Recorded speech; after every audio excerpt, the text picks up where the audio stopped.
Section 7.3 Hyperbolic Functions. Certain combinations of e to the x and e to the minus x arise so frequently in mathematics and its applications that they deserve special names. These are called the hyperbolic functions. Let's see, hyperbolic sine is defined in this way, and hyperbolic cosine is average of these two terms. And this is the basic definition for hyperbolic functions. And hyperbolic tangent is now ratio of hyperbolic sine and hyperbolic cosine. As for the tangent x can be written as sine x over cosine x, right? Now, they are reciprocal.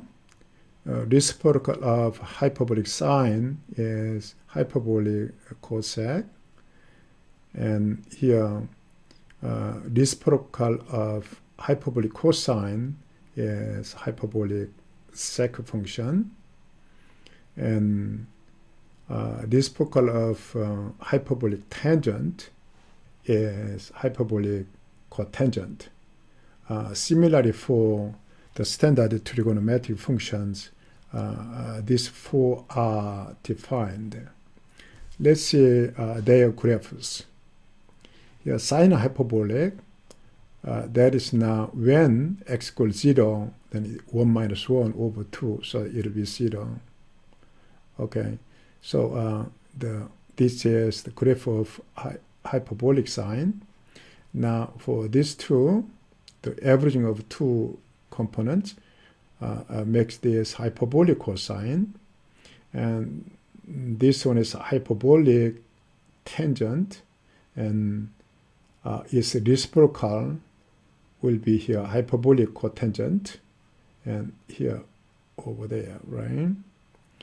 And now here that is now hyperbolic secant, which is reciprocal of hyperbolic cosine, and now that is hyperbolic cosecant, which is reciprocal of hyperbolic sine. Okay. We have here identities for, okay, here you can see from this picture, it's odd function, and it is an even function. So that is now hyperbolic sine, and minus x same as minus hyperbolic sine x. And for hyperbolic cosine, and minus x and at x, the values are the same. Now we have, you can easily check that cosine hyperbolic squared minus sine hyperbolic squared is 1, is a bit different from now for the trigonometric functions. Here cosine squared plus sine squared is 1 for every x. Now correspondingly, we have 1 minus hyperbolic tangent squared is same as hyperbolic sec squared. And for hyperbolic sine, the double angle formula is same as the standard sine function. And now hyperbolic cosine, rather than minus, we are using here plus. So these are here some identities you may use later on. Okay, if we focus on this one, this identity, then, okay, if this is now in x1 and x2 in here in the two-dimensional coordinates, then now here now that one, this equation is looks like here that one because here now cosine hyperbolic is always positive, larger than or equal to 1. You can see here now, so that it is making the right hand branch of the hyperbola. So that's reason here the name hyperbolic functions are obtained. So that for standard trigonometric functions, we may call here the circular functions. Okay, let's prove the following identity thereon. And quite easy. By using original definition, we can prove that one quite simply. Cosine hyperbolic is e to the x plus e to the minus x over 2 and minus. And sine hyperbolic sine is e to the x minus e to the minus x over 2. So that here, the e to the x will be cancelled out. And from first part, we have half of e to the minus x and minus minus, so that half of e to the minus x, so that eventually that is e to the minus x. We can easily prove that. Okay. Now, we're going to find the derivative of the hyperbolic functions. That is, okay. Now, hyperbolic sine of x is, in definition, is same as e to the x minus e to the minus x over 2. So that we can make a derivative. Okay, then it's the same in bottom 2, and then e to the x will be in derivative e to the x. Now, the derivative of e to the minus x will be minus e to the minus x. So that along with that minus, we have e to the minus x. That is same as hyperbolic cosine of x. Right? The same way, you can here find the derivative. Now, for this one, you may use quotient rule. Okay, and in here this term, so that cosec hyperbolic x prime is same as 1 over here hyperbolic sine, so that that is basically hyperbolic sine in x, and here now power minus 1, so that you can get here now minus sine hyperbolic x and minus 2, and then derivative of that we already know, that is cosine hyperbolic of x, right? Okay, so that is now same as minus. Okay, that is sine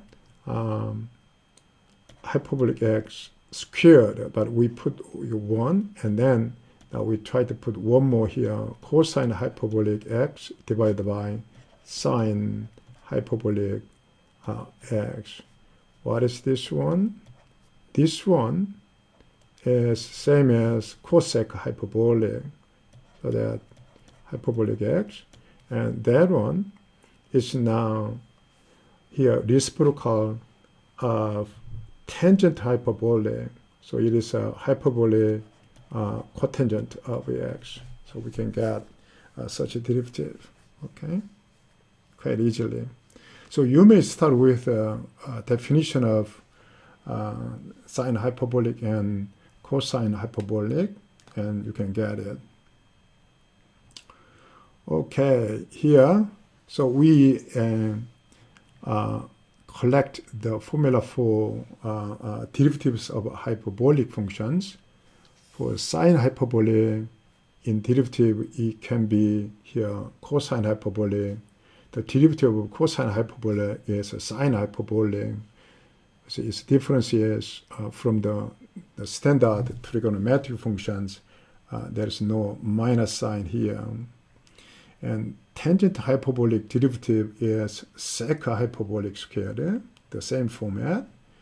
Now, cosec hyperbolic derivative is now minus cosec hyperbolic and minus cotangent hyperbolic, same format. For hyperbolic sec, and that's now we have a minus here, sec hyperbolic and tangent hyperbolic. And cotangent hyperbolic is derivative is minus cosec hyperbolic squared. So it's same format as for the standard trigonometric functions. Okay, so somewhere we have negations some other way, but mostly quite similar as original trigonometric functions. Okay, now we'll try to find derivative.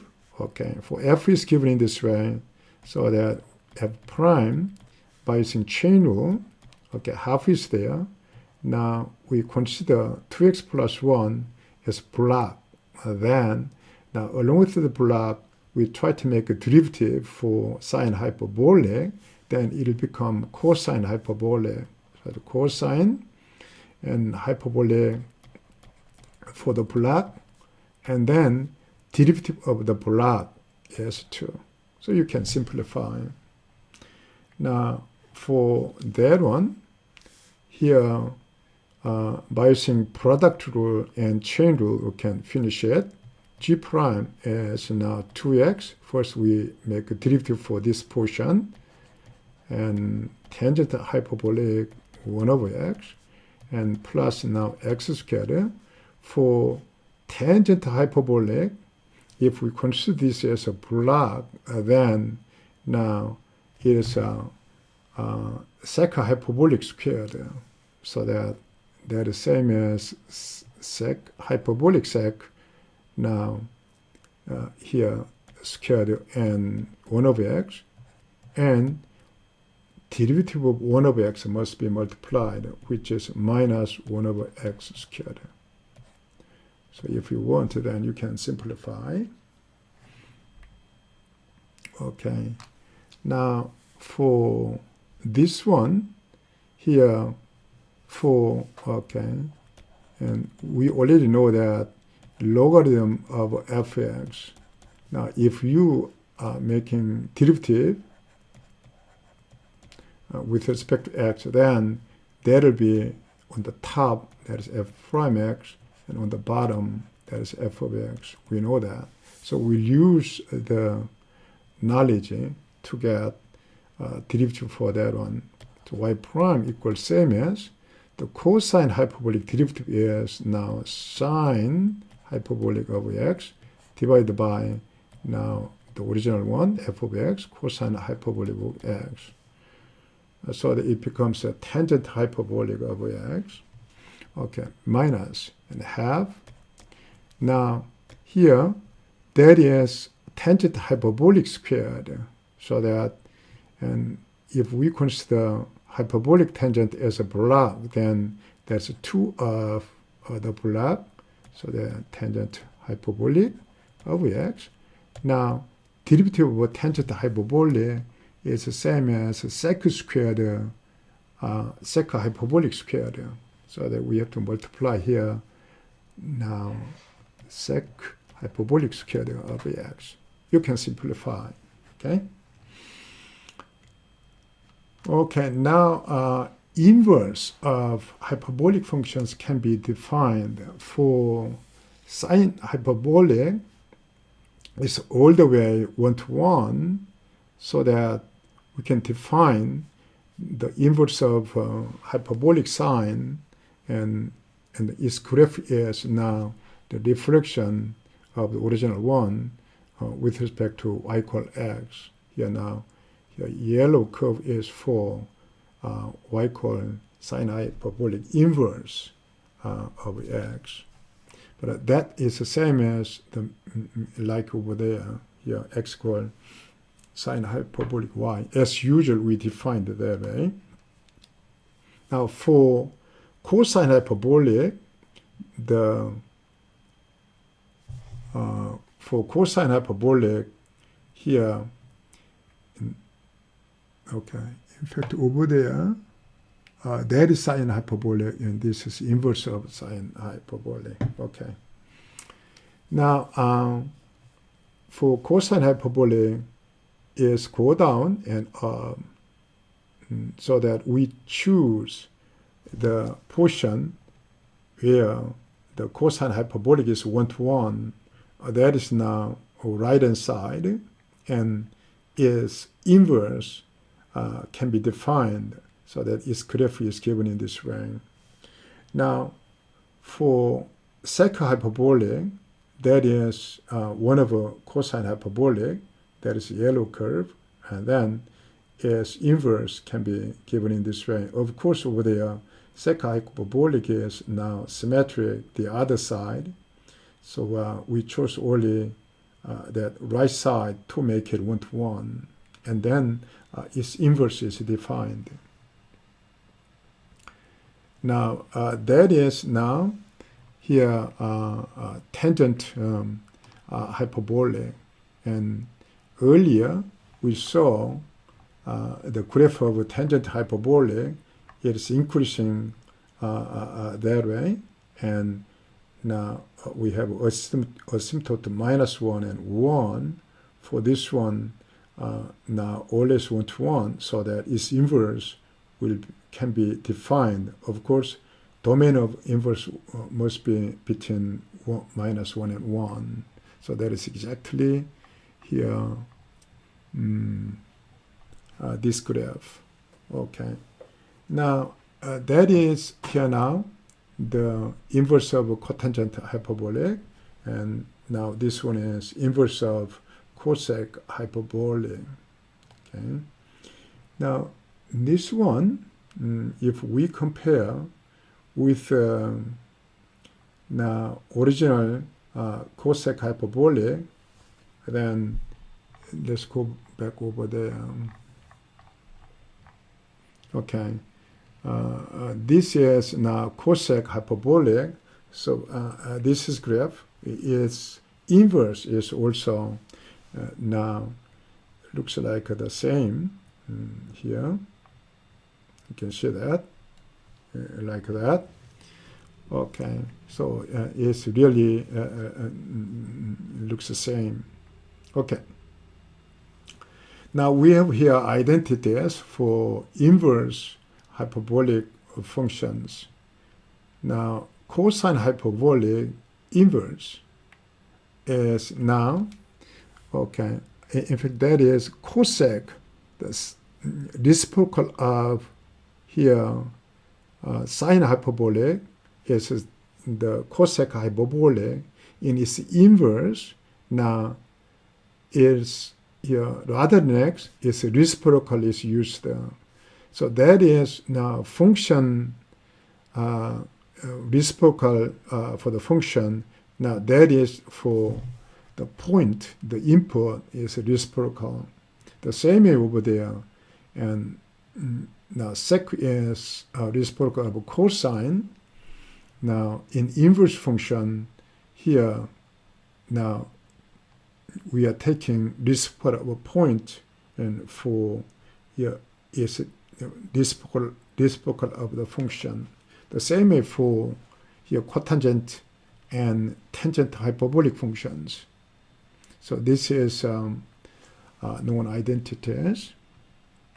Okay, let's try to prove this one.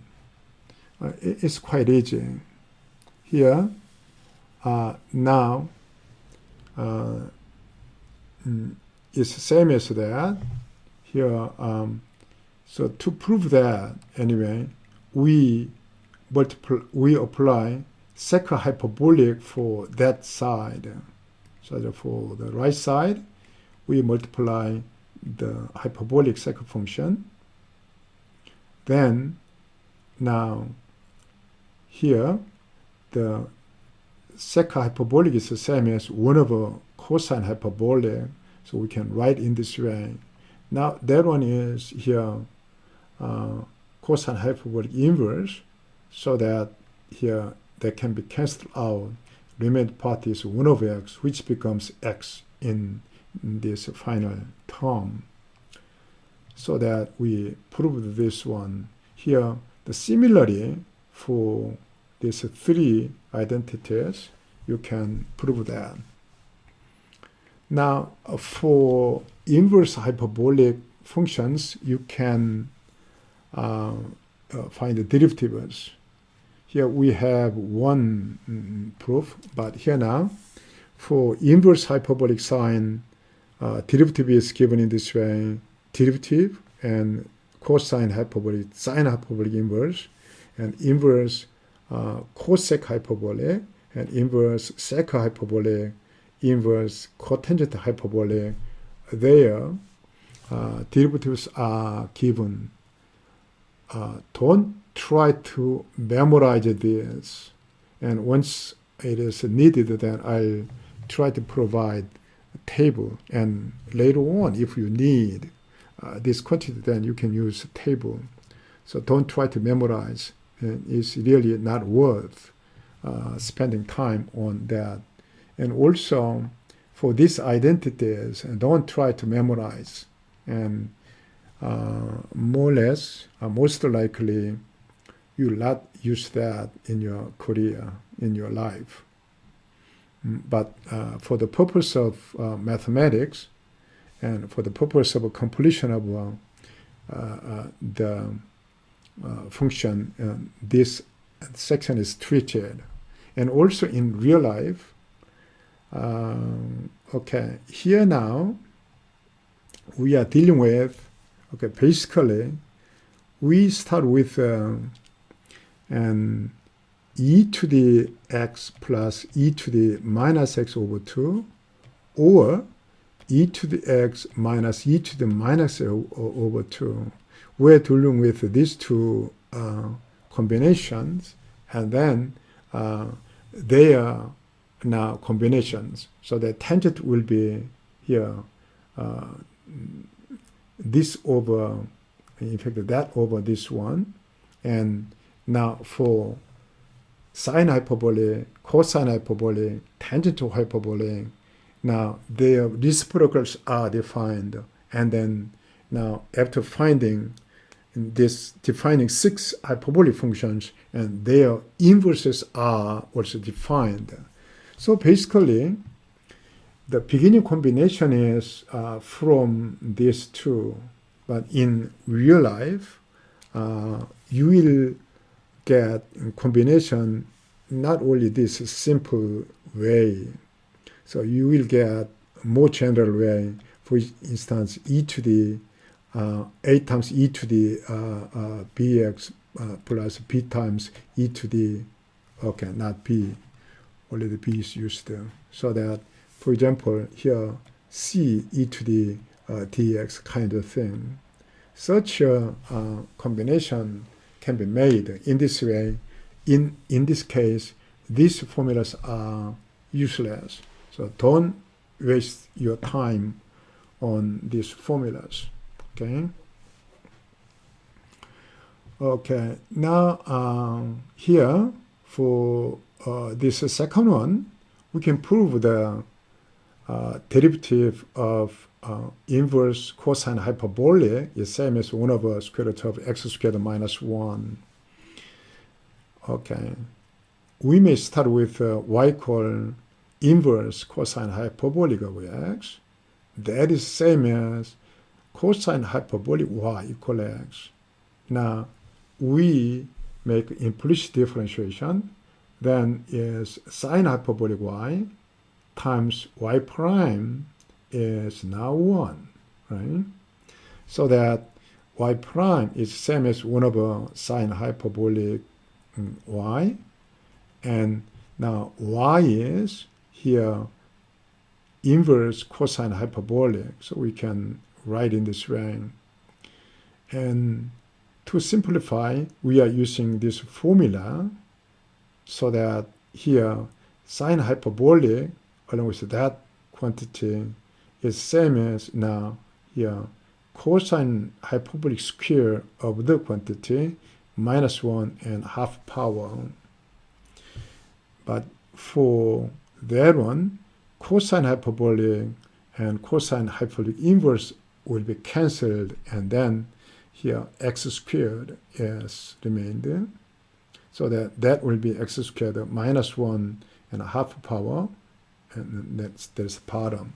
So we reach at that formula. For others, similarly, you can prove that, but try to use the table once it is required, but don't try to memorize the derivatives. Okay, let's try to find the derivative for these functions. Okay, now f prime of x.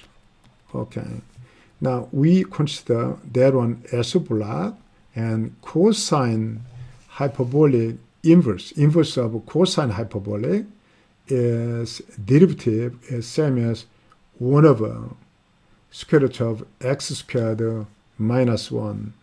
So that is now 1 over square root of x squared, that squared, which is same as 4 x plus 1, and here minus 1. And then here derivative of that one, which is same as now 2, and half will come out. Okay, and then here on the bottom we have square root of x plus 1. Okay, you may simplify, but anyway, the manner of getting derivative is given in this way. For this one, also the same way, and by using product rule, and we can get it. G prime equal derivative of that one is same as 2x plus 2, and we have here inverse tangent hyperbolic, and then now plus here x squared plus 2x, and then the derivative of that one. For tangent hyperbolic inverse, we have here that one 1 over 1 minus x squared. So that is 1 over, we consider that one as a block, then 1 minus x squared. That is now here 1 minus the block x plus 1 squared. And then the derivative of block is again 1. Okay, so here this is the answer, or you can simplify if you can. Okay. Okay, that is the first part of the section. We'll continue in the second part for integrals of hyperbolic functions. Thank you.